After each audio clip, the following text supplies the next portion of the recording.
I want to introduce Don Lovett. He is the founder, CIO, and principal consultant at ProjectBits Consulting. Don is also an industry chair for the ACT-IAC Emerging Technology Community of Interest, specifically in the Internet of Things Working Group, which is where Don and I have kind of crossed paths.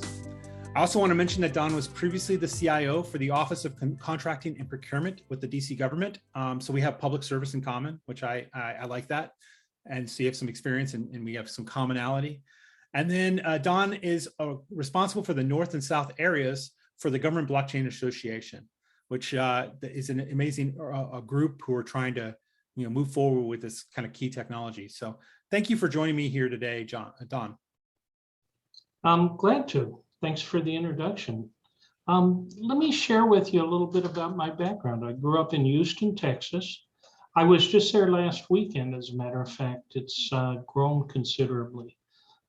Post-pandemic, it's back to kind of normal traffic levels, which is painful. Growing up, my dad was a big influence on me. A couple of areas. One is he loved music. He was a bit of a frustrated trumpet player. I played saxophone in high school and enjoyed music kind of all my life. The other thing is he always loved books. He really saw books. He was a Depression baby. He was born in 1921. So he was 8 years old when the Depression hit. That had a permanent mark on that generation. And so I think he saw books as a couple of things, a pathway to the future and a store of value and wealth, which are interesting when you look at today's world where we have alternative stores of wealth with cyber cryptocurrencies and blockchain and some of the newer technologies. And certainly the transportation of education throughout the supply chain into the educational communities, into the community has changed.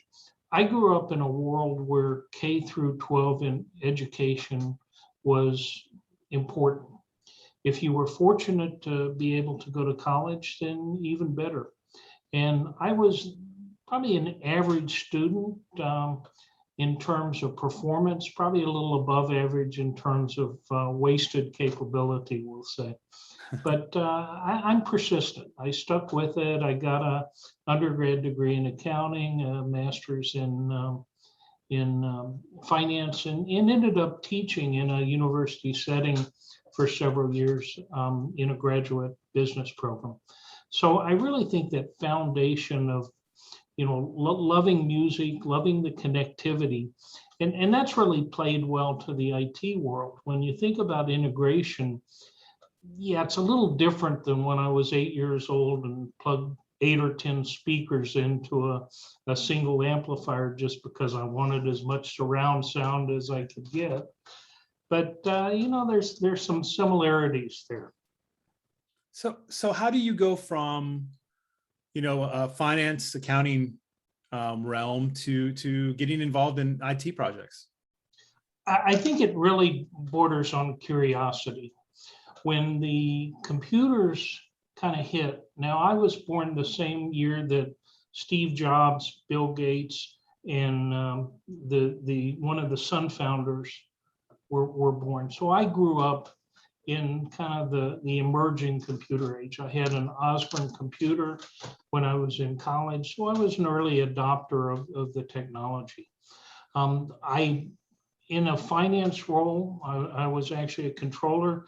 I was frustrated by the alignment or the reconciliation of some of the marketing reports in the organization I worked at, and made enough noise to where I got the opportunity or the penalty to go work in that area. So when I was in college, I worked at JCPenney's. I entered catalog orders into computer remote terminals because that was more fun for me than some of the other staff. And that interest in computers has continued throughout my career.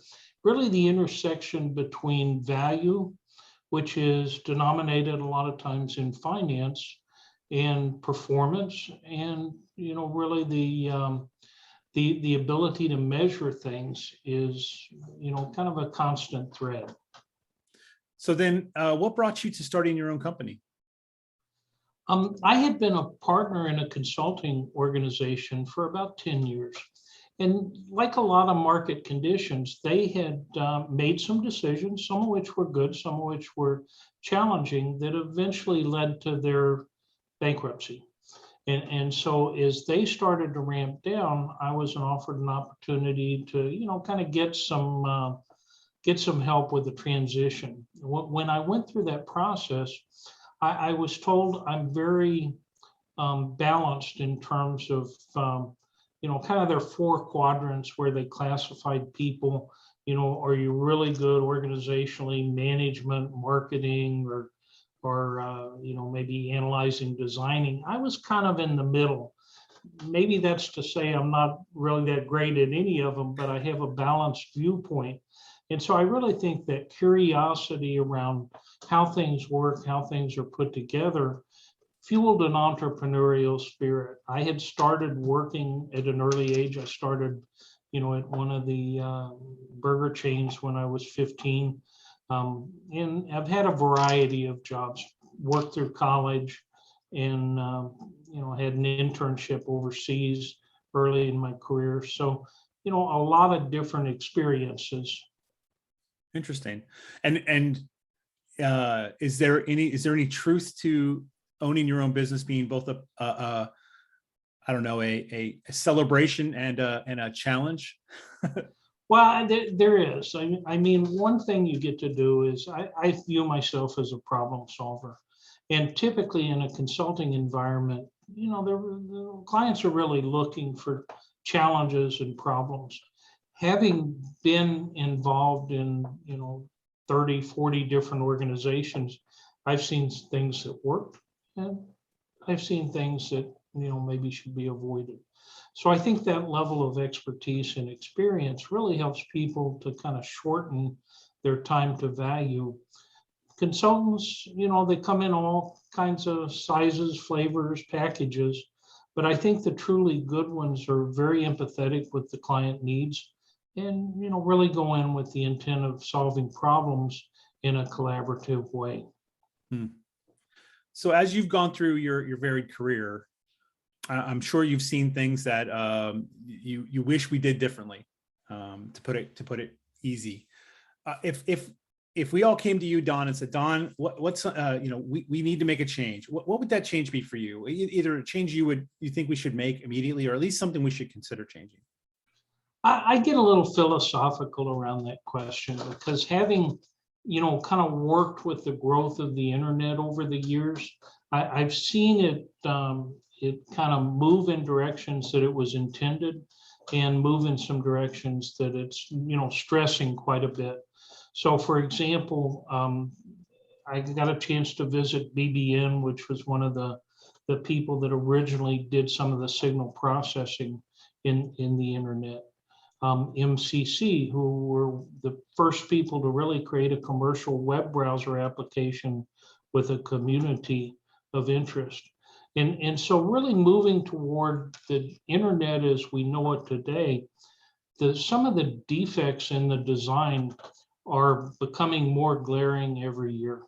I think as we move from kind of the Web 2 world to the Web 3 world, those are only going to become more pronounced and more critical.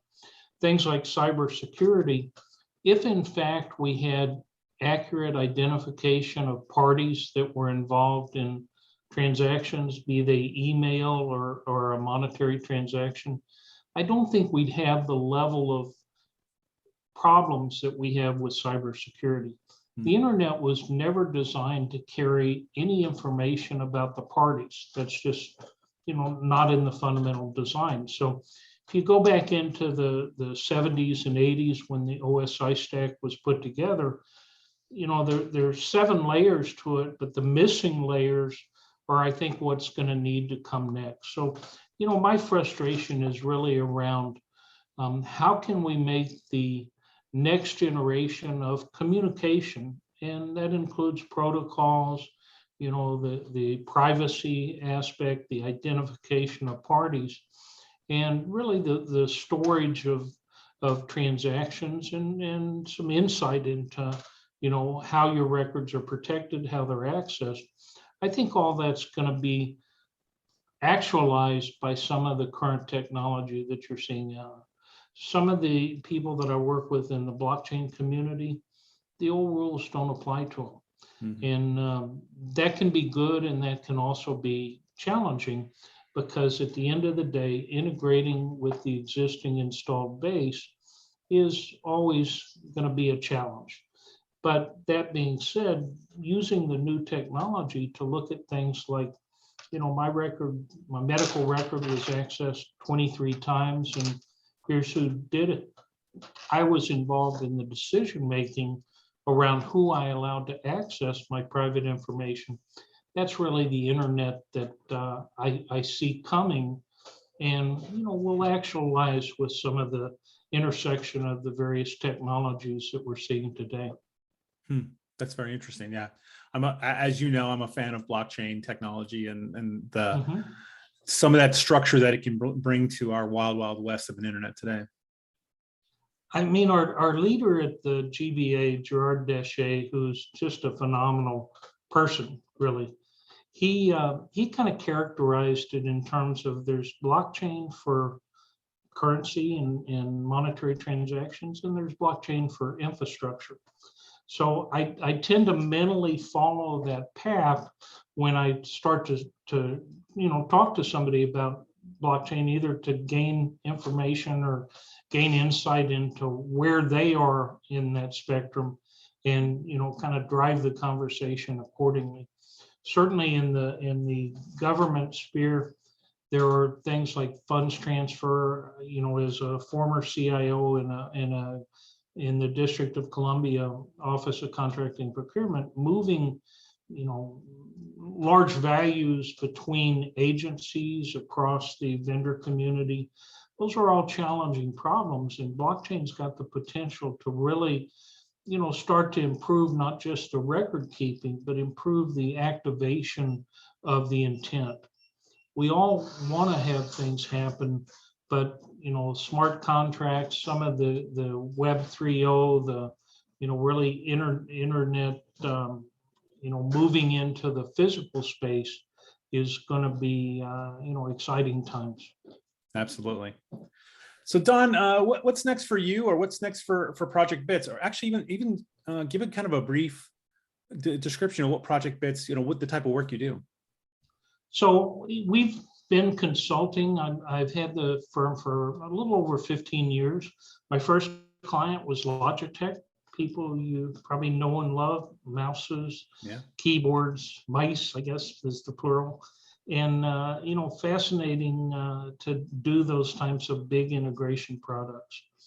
I had implemented large-scale implementation in a variety of large companies. I continue to work in that space today, and starting to work with the intersection between several of the technologies, really looking at the Internet of Things, some of the mobile access permissions, and kind of how you establish your identity from a mobile standpoint, through the blockchain, both record keeping and smart contract enablement.